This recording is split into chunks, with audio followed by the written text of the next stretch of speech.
Good morning or good evening. For me, it's morning today. Oh, the morning. It's so sacred. So sacred. And usually I'm a jerk, easily jerked around, hooked by the crook of someone or something. The dog is staring at me from outside intently. Let me show you the cat. May as well show you the cat. We're about to rock and roll here. We're gonna look at a video today. We're gonna look at some meltology.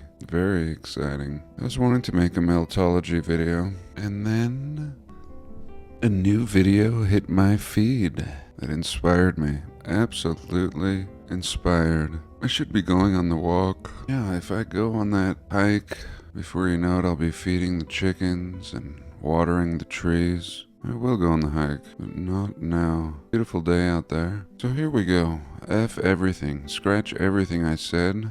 I thank you for being here this week. I love you all. God bless and welcome.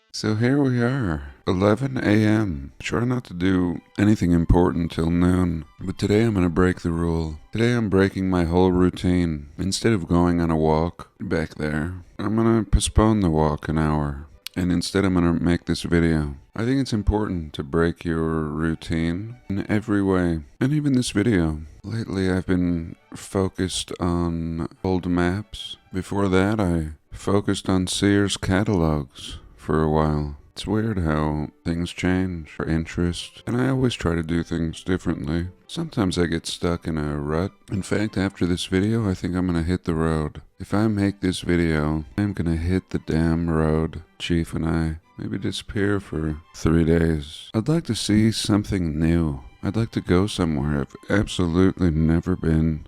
And also make a video, do some boots on the ground. I've always taken pictures, started with pictures and then video. Certainly by the time the flip phone had video, I was taking video. Really excited, feeling futuristic. Anyway, enough of me, enough of this cat. Let's have a look at this video. What could be discovered? Now, meltology is cool. You can find it everywhere. Absolutely everywhere. And in this case, people can share it. Everyone. So what's cool about a truth unveiled. Once you see it, then it's everywhere. Everybody is sharing it even without knowing it. And I love all the boots on the ground explorers, whether they know what I know or not. Great shares, great boots on the ground. Getting out there and showing us what we would never see. And I would never see this. An ancient hermit hideout. So that's like saying primitive. And our people would say this is primitive. Our people, our authoritarian historians would tell us this is primitive. Native American, right? This would be an old Native American site. Perhaps a granary where they would store grain. Perhaps a tomb. Perhaps anything stupid, in fact. Anything but the truth. And what is the truth? The truth. I don't know the truth. I think I know the truth. I have a theory. And that is called meltology. Either it's primitive and the primitives were able to do the impossible, or it's something totally different. This reminds me of a breakdown of an airplane crash just analyzed by Matt at QFC. QFC out of Pennsylvania. And it's refreshing, I think. If you watch or listen to a mainstream feature or news venue, you'll just be told option A, or whatever it is. You'll be told what they tell you. There will only be option A. And what if we lived in a world where there was at least A, B, and C? A, B, and C. Wouldn't that be nice? I like this little tool. Alright, let's get into it. So, this is a great channel. I follow a lot of these foreign channels. This one I think is Chinese. Also some channels out of Mexico. Usually subtitles or AI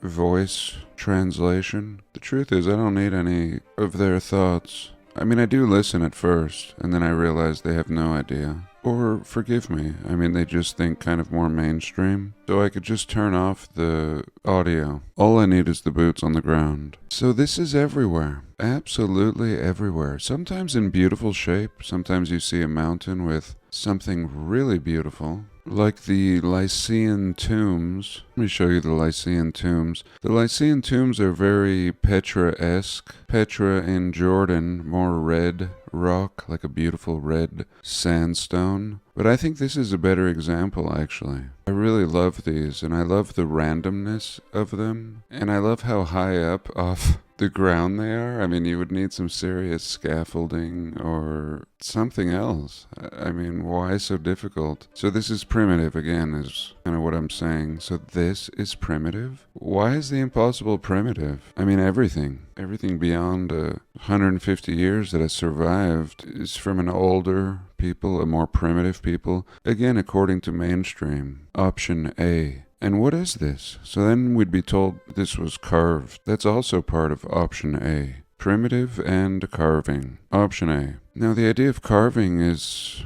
pretty stupid. Just like the idea of primitive. This is advanced. And it's also in rough shape. It's been heavily damaged. And what are we seeing? Really? So this is a great example. And again, so is Petra. I'll flash a picture or two of Petra. But, you know, sometimes we see what they would tell us are Native American dwellings or granaries or burial chambers tucked up, way up on the cliffs. And those are like really primitive. And this is like really advanced here. And here we have this, what we're told is an old hermitage, whatever that is. And I'm a hermit. I'm both a social hermit and also a both philosophical and alchemical hermit or hermetic. Love the science and philosophy. This is not a hermitage. But anyway, let's look. So here we go. Now we're inside. We are inside this hermitage. So from the outside seeming primitive, and really not seeming primitive. I'm just gonna geek out on this video. Really not seeming primitive. But as if we weren't certain, well now we're gonna be certain. This is awesome. So what we immediately see is some basins, or who knows what. And now we go inside. Boom. Here we are. Inside, not the hermitage, but inside what we are told is a mountain. And is this carved? Is this a mountain? No, this is not carved. And this is not a mountain. From the outside, parts of it resemble a mountain. In fact, most of it. And when we come inside, we're dealing with something else. And this is a good place to pause.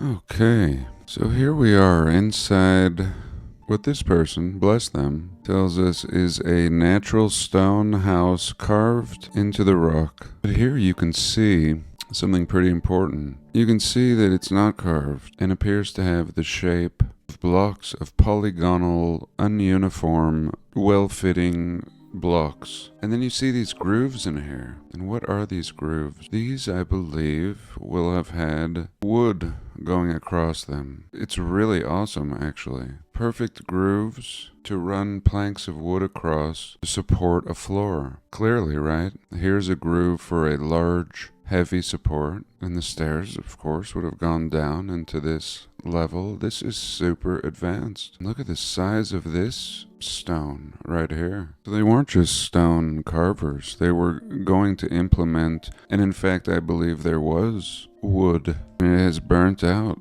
This has been wiped out and discolored, reshaped, and yet we still have this perfection. And in fact, I propose this was probably at one point all built from the ground up, poured like concrete and shaped similar to the pyramids everywhere. If we're seeing a block, it's a poured block, not carved, but rather concrete. And this was a well-engineered building, incorporating concrete and wood. So let's keep moving. Again, here was the outside of the structure, the inside, and now we're seeing almost like plumbing or just air shafts or unbelievable. It's all connected. In fact, we see what looks like some kind of metal, either fused into the stone, some kind of cable. It could be a tree or a root. And here we are again on the balcony. And I think there would have been like glass out here. And most of it has been destroyed.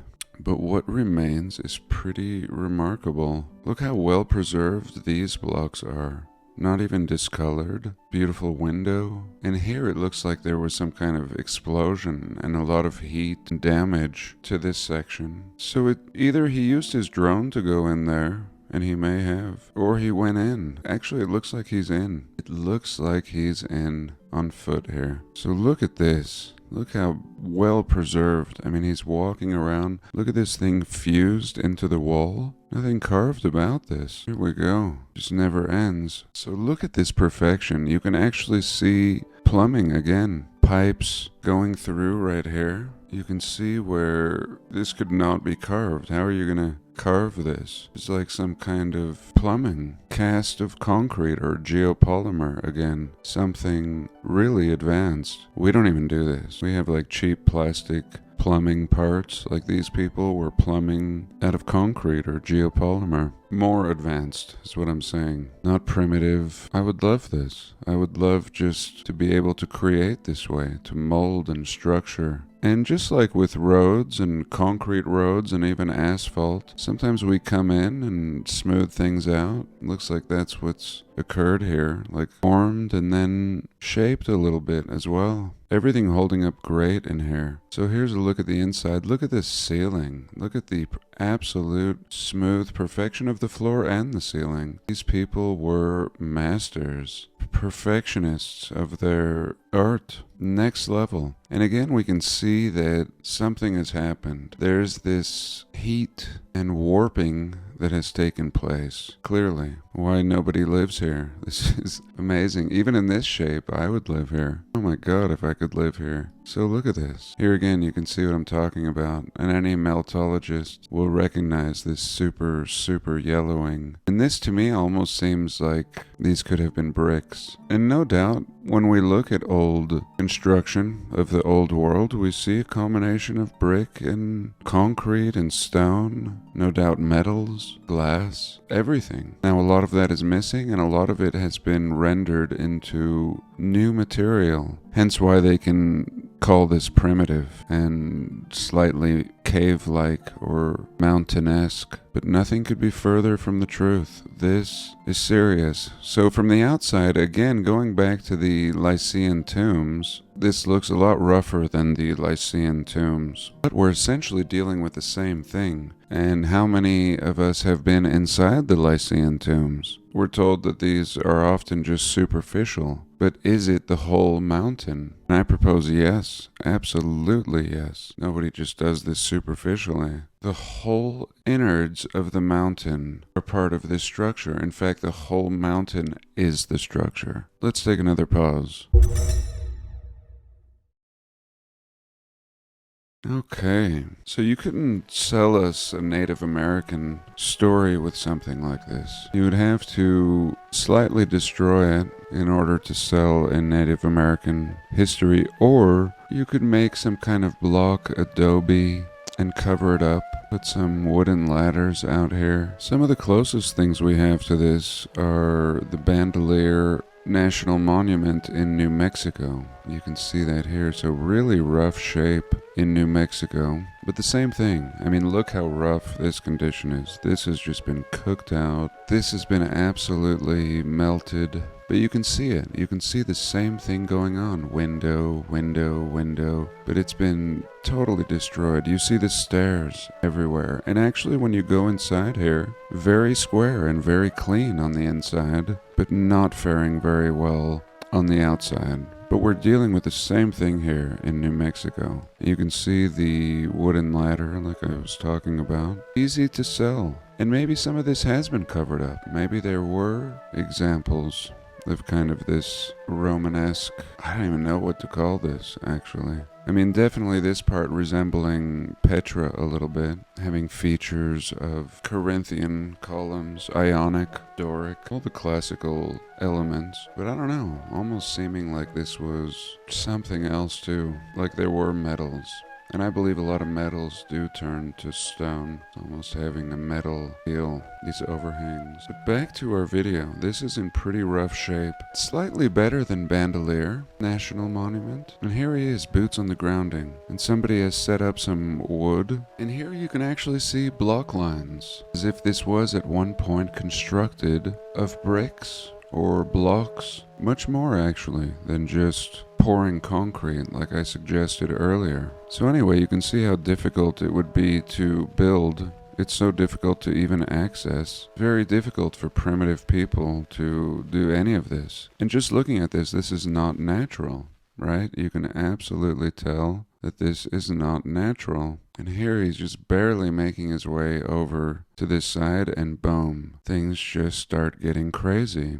Not natural, not carved, something that we have never been taught about. Next level people and era. Again, we'll be taught everything is primitive back then. We'll be deceived. And right away, little windows. And the theory in meltology is that this was, or a lot of it was brick. And this particular reset is a very old reset. One of the oldest resets that we can see. So old that we consider these structures mountains, and every once in a while we get little pockets like this. A little pocket in the mountain showing us preservation and giving us clues that in fact this mountain may not have been a mountain back when, but actually a giant building, like a skyscraper with many levels. And this event was so fierce that it turned brick and block and steel and concrete into mountain, into what we call mountain,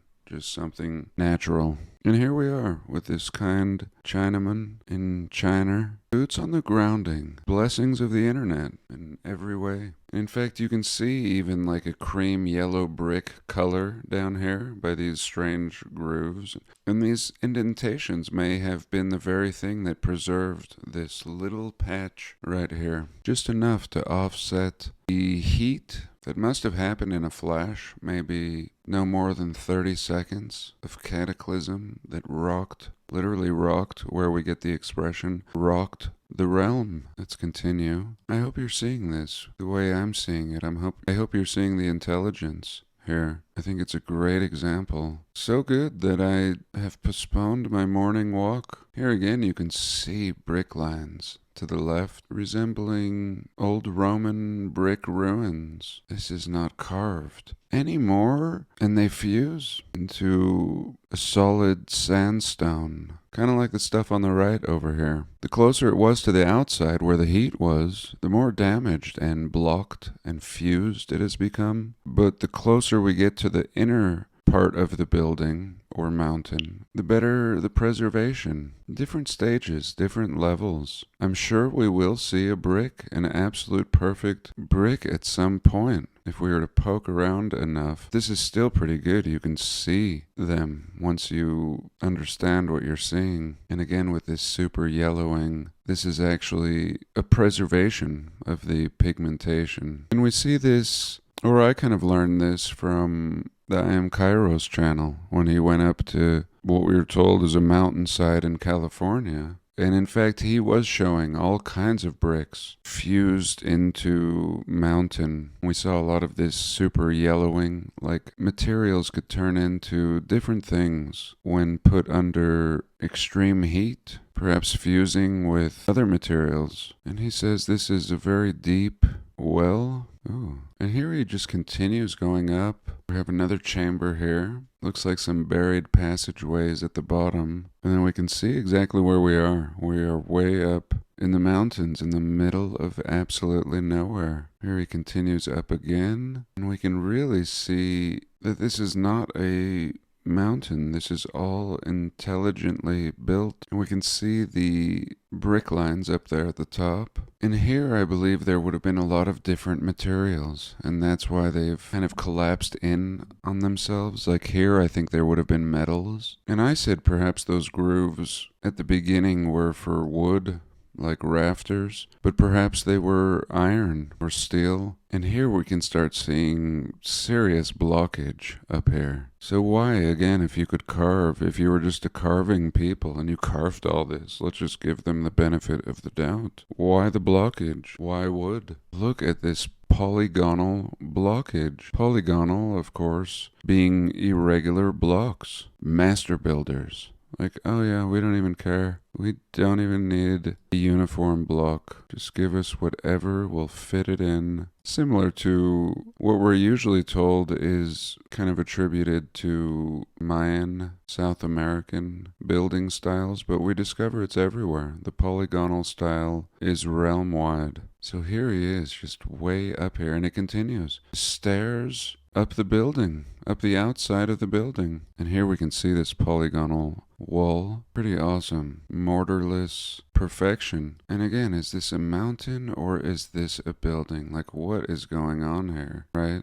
Look at this. Blocks everywhere. Perfect stairs and sidewalks. He's essentially on a sidewalk here. Beautiful part of the building. And here we go. He's approaching another part. And there's so many. There's a guy in Mexico that I follow who shows the same thing. And he goes in deep into the mountain building. And so essentially what we're dealing with is a people that were able to make such superior buildings that even when they were super damaged by a past reset, still survived, still are accessible, and still show their absolute advanced methodologies that were able to survive a cataclysm that would turn our realm into powder. World trade powder. My house would turn to powder in a cataclysm like this, whatever this was. But this was so superior that this is what we have left after such a cataclysm of clearly not only just heat but water. It seems like down here we would have had water as well. Water and heat. And look at this. This is such gold, and it's so inaccessible. He's really bushwhacking hard. Great boots on the ground here. I feel so blessed. And that's why I postponed again my morning walk. The hell with my walk. I can wait. Chief can wait. This Chinaman has gone deep into the bush for us. He's got 600 views in 5 hours. Here again, the title of the video, you could probably punch this in. Ancient Hermit Hideout discovered in Sichuan. And what are we? We're only 5 minutes in. 5 minutes. I think I've wasted an hour talking about 5 minutes. And really, I think I've made my case. The rest is just an absolute pleasure. Again, we can see the slots for what I'm now thinking were probably steel, but they could have been wood as well. Personally, I like a combination of concrete, wood, glass, and steel. And I have no reason to believe that whoever created this didn't have it all and more, and probably flying vehicles and everything that we're not permitted today. This is sick. I guess these are roots maybe squeezing through, but I wouldn't be surprised to see, again, some metal perhaps surviving and maybe some bricks. Stairs now going up to this level that would have been supported by steel, and again there would have been an outer wall here that has been completely destroyed, brought down off of the cliff, revealing the innards of this building. So here he goes up just to kind of get a feel. So we still have a pretty decent floor. It's taller than him. You can see maybe 8 feet. Pretty standard. And then he goes back down the stairs. And there's no end. It's like a Tower of Babel, actually. He can just wind his way up this building from the outside. And here he's pointing to the blockage, and you can see the meltage starting to fuse and be unrecognizable. So beautiful. Let's see if he's able to make it to another level. Here's another little entrance. Here he goes. So there we go. Like the side of a hotel. You have your emergency emergency exit. And there we go. Look at this perfection. Just a little side door. And absolutely beautiful in here. Just room after room, and all these bats holding pretty steady, not swayed by the bats. Well done. And he's going to continue up the building. So let's take a pause. Okay, I'm going to fast forward a little bit. And here he comments on how square and perfect this chamber is. He's gone higher up. It's like everything just gets better. A window, perfect. Look how thick the walls are. I mean, here it would be hard to imagine that we were in a mountain, a random mountain. I mean, this has the perfection again of the pyramids. Even here, before he goes in, you start seeing a window. This is that window that we were just looking at, and you see like a triangular exterior here. The first time we're kind of seeing that around the opening. Again, kind of reminding me of the Lycian tombs. Here again, you can see that we're actually dealing with 2 levels in here, clearly because we have stairs, and then we see these grooves that the more time that passes, I believe, may have been steel, especially how perfect they are. Steel or wood would be adequate. Here again, we see the doorway and we see the slot for the steel or wood separate the next floor. And here again, the outside looks so primitive, so rough. Thank God he's gone in and explored. And I'm always looking for access in. Here we can see some more blockage, which I believe is a block. And yet I believe that a lot of this is concrete, just shaped from the ground up, not haphazardly built on a mountain, as we would be told, if anyone would tell us. I don't think there's any history on this. There's no name. It's just this awesome dude who's gone out and done some boots on the ground and is trying to explain to the best of his abilities what is going on here. And so am I. Nobody else is trying to make sense of this kind of stuff. I mean, anything that we would see in a mountain like this, we would be told is primitive. Here, I think this would have been stairs going up, and the stairs are gone. They've either turned into dust or fallen off the side here. I'm not sure. But as we've seen evidence, that's what was going on here. These people had stairs everywhere. So here we do see a surviving staircase going in the same direction. And you can see why I'm saying that this is like a Tower of Babel kind of structure here that clearly seems to wind up in a circular fashion. Amazing. Who wouldn't love to live even in an apartment built like this? This is super cool. This is such a cool way to build. And still habitable. I would still live in one of these. God, let me live in one of these somewhere in the realm. Because it would cost an absolute fortune to build something like this today. So here we go into an apartment. Great little apartment. 2 levels again. What is going on here? The squareness and the perfection. And then, I don't know, maybe this was for the plumbing or the utilities. So I encourage you to check out the video. I'll leave a link. Give him a thumbs up. I think it's a real blessing. And again, I think YouTube is a real blessing. Although sometimes, scratch that. So yeah, I hope you've enjoyed today's video. Thank you for joining me. Do have a blessed day, night, and week. I love you all, and I'll see you in the next one.